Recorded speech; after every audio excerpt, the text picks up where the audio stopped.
Good morning, Mr. Chairman and Commissioners. For the record, Rob Lewis, Director of Governmental Relations. And with me today is Lisa Kraus, the President of the EDC, and Aaron Silk, Vice President of the EDC, who you'll hear from in a moment.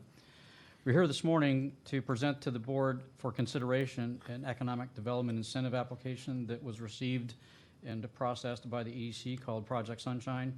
I won't go into the details of the project. Aaron will be doing that for you in a few moments. I did want to note that the authority to approve and award an economic development grant rests solely with the Board of County Commissioners. Project Sunshine is seeking a grant of $825,000 payable over 9 years for 165 new jobs. This project meets the exact criteria for establishing economic development grants. It is a growing technology and creative industries company.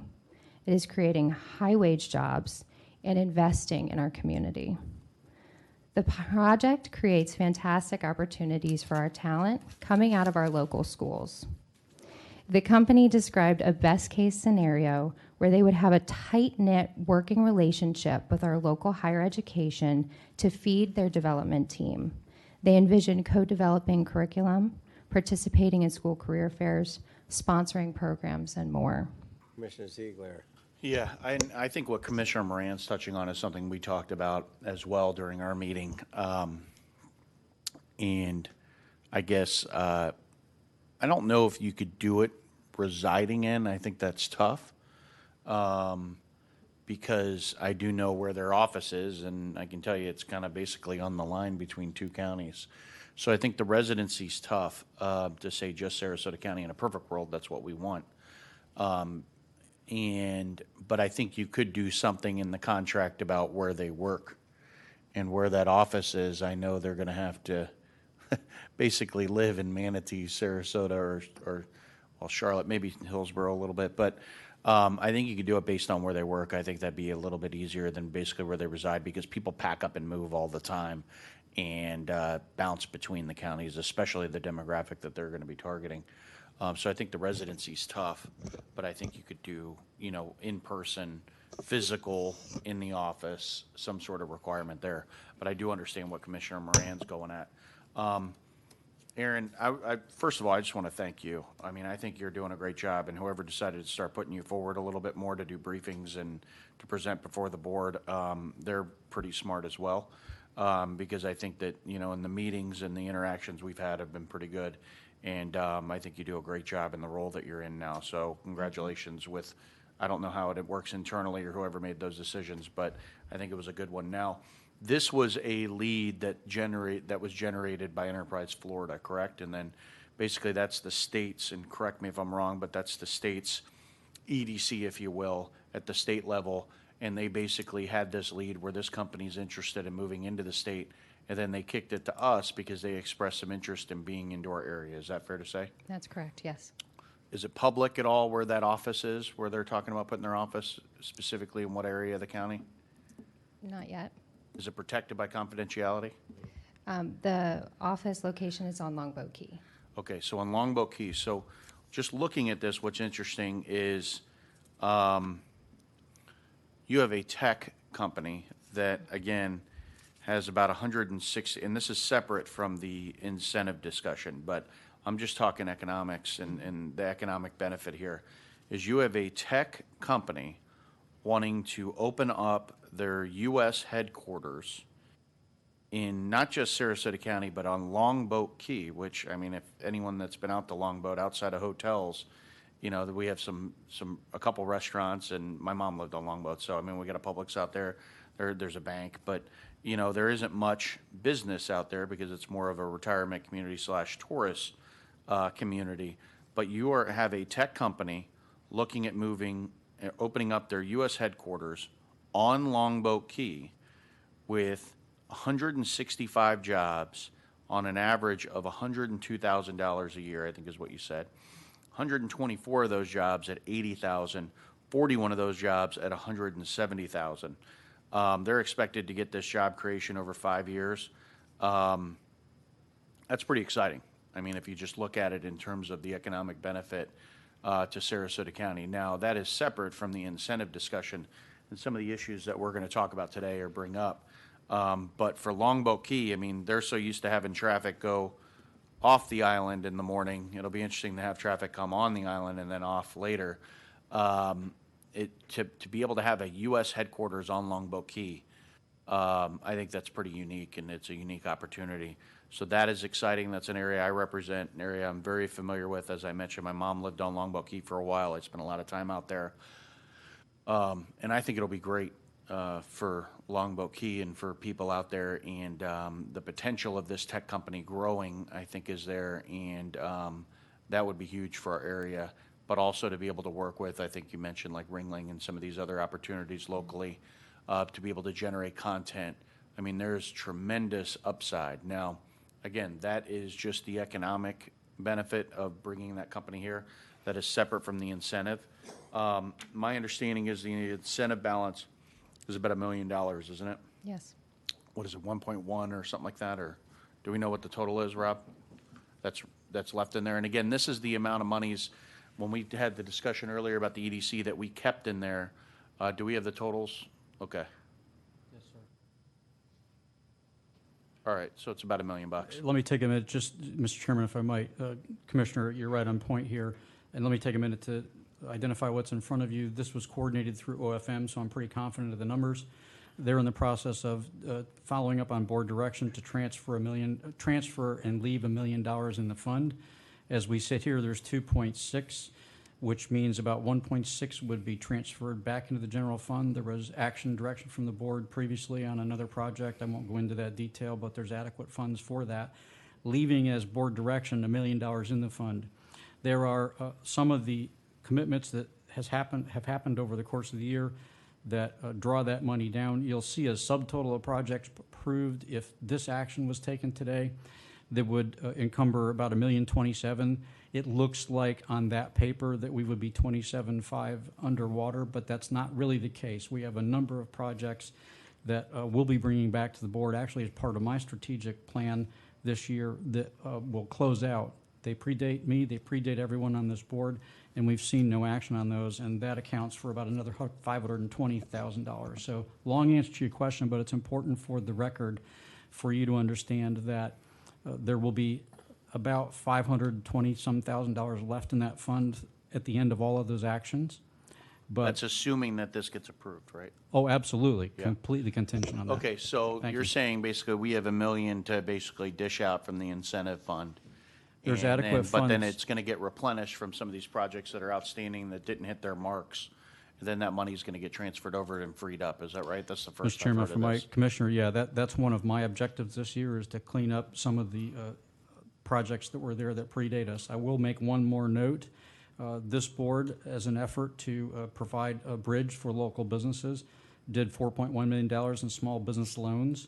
$500,000 of that has been converted to a grant per the board's direction, which left 3.6 to collect. We've collected almost 2.5 million, or about 69% of that money so far, and we've still got 2.5 years to go before the terms of those loans run out. So we will continue to bring cash repaid to the county on those loans over the next couple years, but thank you. Okay, so Just let me interrupt you 1 second.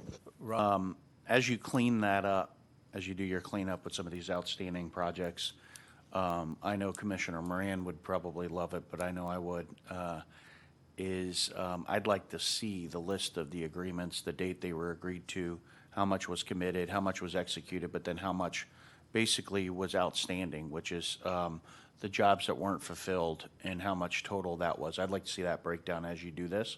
That would be helpful. You know, look, this, I'm not crazy about incentives. I've been very, very clear since I've been on this board. Personally, I think it's the place sells itself.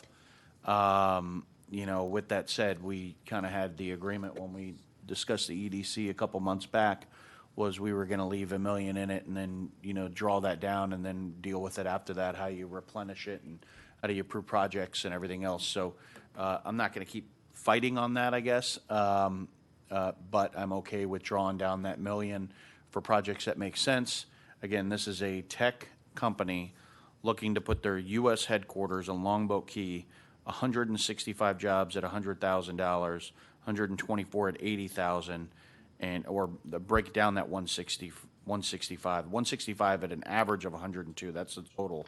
But then when you break that down, 124 at 80 and 41 at 170, we're going to have a tech headquarters here in Sarasota County. I personally, I think there's so much untapped potential when you talk about specifically on the north end of the county with Ringling and the arts, and I think we're missing that tech aspect, which, or that part of that formula, and this might help with that. And I know there's some digital marketing programs out of UCF or USF that they've recently launched there, and I know up in Manatee with the college up there, they have some programs that they've added, and I think being able to bring a legitimate, large potential employer here with their headquarters, this might be something that we look back in 10, 20 years, and it's pretty impressive that they came here and launched here. So when I look at the million, what I would want to allocate towards it is basically a project just like this in a perfect world, and that's what we have before us. But again, I think we'll have to have harder discussions once we draw that money down. I mean, it sounds like you're going to replenish it a little bit. But once that fund starts really getting down, then the board's going to have real tough decisions, because then we're going to have to find money to allocate for incentives if that's what we want to keep doing. Mr. Chairman, if I might, Commissioner Ziegler raises a very important point that was a task that we undertook not too long after this work was placed under me, and that was the verification of the dollar amounts that have been awarded in the past, the verification of the jobs that have been created in the past, the verification of the dollars that we had remaining in each of those projects. And so what you heard me mention is the back end of that cleanup. But at the front end of that, to Commissioner Ziegler's point and his credit, we have, and I can send to the board a link, a public-facing link where the public can go to each project, drill down, look at when it was awarded, look at the copy of the contract, look at the performance of that, and review that individually. So we'll provide that to the board again. Yes, that's, we have Commissioner Ziegler then. Yeah, Question. just real quick, and when we do that, I think maybe just add another column, for the total amount of jobs, maybe not created, but then the money returned. I think that would be kind of interesting, because what that does showcase is this board, before I was on this board, I don't remember exactly when it was or who was here, decided to change the way the incentive program worked, and instead of prepaying, it was basically you pay for performance. And really what those numbers are going to show is the risk that was there in the potential risk, because that money would have been paid out under a previous plan, and we may not have gotten that back. And now this was just basically committed on paper, but it was sitting there on the side. But now we're able to free up almost $500,000. Just so you know, I don't know, maybe you guys were on this board. I mean, that's $500,000. Hopefully you guys get the credit and the recognition for that, because that's $500,000 that you prevented from being wasted out there, that we may not, probably most likely wouldn't have gotten back if you did not make that adjustment in the policy. And again, that was before I got on the board, so I can't take any credit for that. But whoever was here, thank you, because I think Commissioner, I'm assuming all three to the left did that. But I think that's really worth pointing out, Rob, and if we include that in that spreadsheet, I think it'll highlight that going forward as well, the value of that policy being put in place. But thanks, appreciate it, Rob. I'm going to come back to exactly what Commissioner Moran was just talking about, but first, before I do that, I'll get the easy part of the way. My understanding is they're excited to work with the higher institutions or the colleges in town. I would like to see them also work with our public schools, because I think that what they're doing with the content creation and being a platform for that, there's a real opportunity to get in front of kids in high school. And we always talk about the fact that, and it sounds good, but that not everyone needs to necessarily go to college, that people can go to the trades, and arguably, I mean, some of those trades, if you don't go to college, you can actually make more money than college graduates. So I would hate to see them just limit their activity just to the higher ed. I would encourage them to work with the public schools. I know someone on that side that can probably help with that a little bit. But that would be incredible if they started infusing technology as a big player in tech into our local schools. And I mean, some of the best content that's being created, shockingly, is done by kids, and people 18, 16, 17, exactly the demographic that are in our high schools, and that would bring an added benefit. So I'm not going to force stipulate that. I would just hope And I plan on reaching out to the CEO if this ends up getting done and basically having a conversation about that. Personally, I'd like to, hopefully you guys can facilitate that for me, but I think that's a real opportunity that would be huge for some of these kids that might get interested in that, see that there's money to be made, there's a company in town now. Maybe they don't need to go to college, but they can still work in that field and make, $80,000 or whatever the low end is on that we're looking at here. So I think that's a huge opportunity for our local schools, specifically up in the North Sarasota area that would be around this headquarters. Now, back to what Commissioner Moran's mentioning. Here's kind of the difficult thing about this is, yes, have to live in Sarasota County, right? Because this is a Sarasota project. I guess logistically what's tough is the headquarters on Longboat Key, and half of that's in Manatee County, right? So you're going to immediately limit where they can live in terms of proximity to the office. Now, I also so I get the residency side, but maybe what we need to decide is, number one, is it going to be based on residency or is it going to be based on going into the office, right? Now, so here are the challenges. On the residency side is it really is on the line, whether it's on Longboat or even across the bridge in the region, it's on the line between Manatee and Sarasota. And when you talk about housing, how difficult it is to find housing, they may need to live in Manatee to physically work in that office. Now, the question we have to decide is, do we still want our tax dollars covering someone that may live over the line but travel into Sarasota to work, but then end up having lunch in Sarasota, going to the shops in Sarasota, and they're still going to benefit our local economy, right? So that's kind of what's tough. So that's why the idea of maybe Sarasota, Manatee, Charlotte, they live in, maybe even South Hillsborough because of where it's located.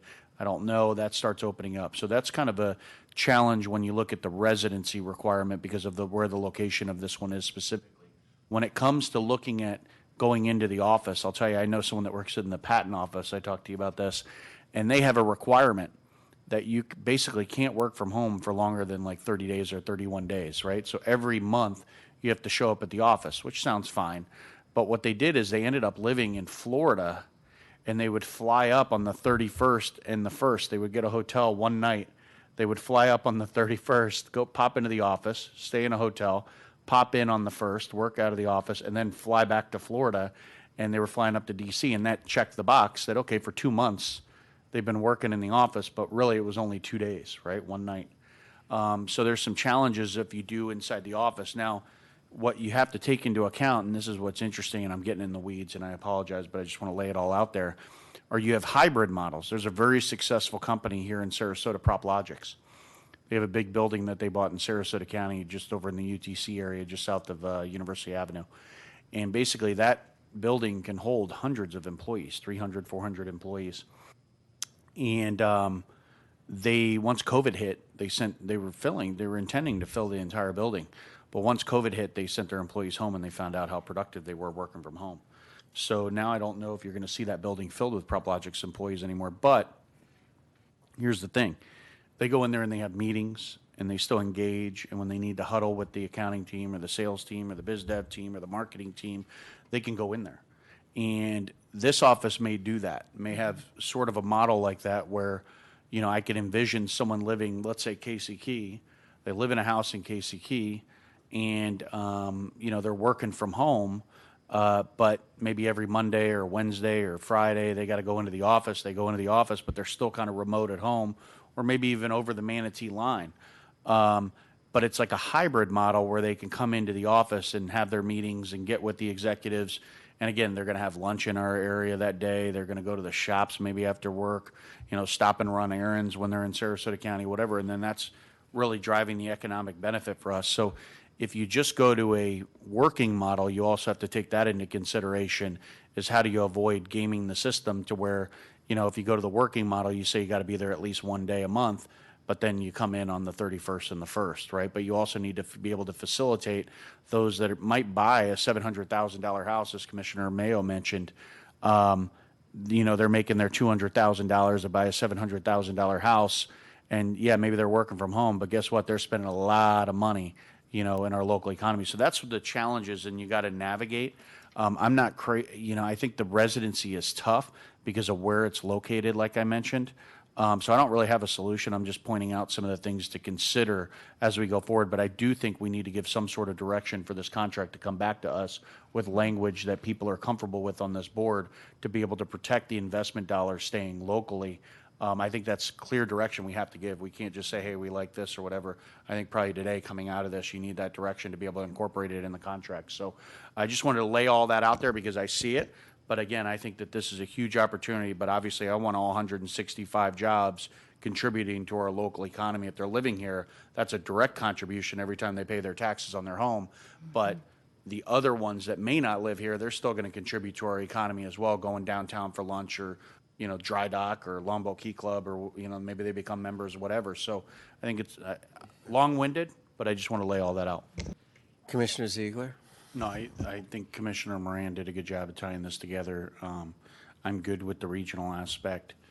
You know, it's probably a deeper conversation that we have to have because of just changing work environments and situations, but also just the size of the region. I mean, Hillsborough is probably arguably, I believe it's closer, Hillsborough is closer to where this office is than Charlotte County, but we have this regional agreement with the EDC with the other 3 counties. I don't think we have necessarily, we look at it as regional with Hillsborough as much. They probably have their own situation up there, but that's probably a conversation for a different day that we have to have. I think this is exciting. Again, this is 165 jobs on average, $102,000 per job. You break that down, it's 124 jobs at 80, 41 of those jobs at 170. And we get a U.S. headquarters on Longboat Key. I think that's pretty special. And hopefully they incorporate with the colleges, but also the public schools. Please relay that because I think there's a huge opportunity in terms of sparking children's interest. And you never know, the kids that are at risk that get interested in something like this when it comes to tech and they see an out, instead of being at risk, they start setting goals and accomplishments. And then they make a good chunk of change later on, and they're rewarded for that effort. So that would be exciting for me, but I will be supporting this, and then we'll have future conversations about other incentives as we deal with the fund balance in the future, but thank you. Okay, and I will just add very, very briefly that I'm going to support this, and Rob and the Erin and Lisa, this needs to be brought back to each commissioner individually, maybe a half-hour discussion with the changes that you've made, and you may have to come back to us again, but we need to get this back in front of us for a final vote. With that, we have a motion on item number 49. All those in favor signify by saying aye. Aye. Is anyone opposed? Okay, chair votes aye, and that moves forward 5-0.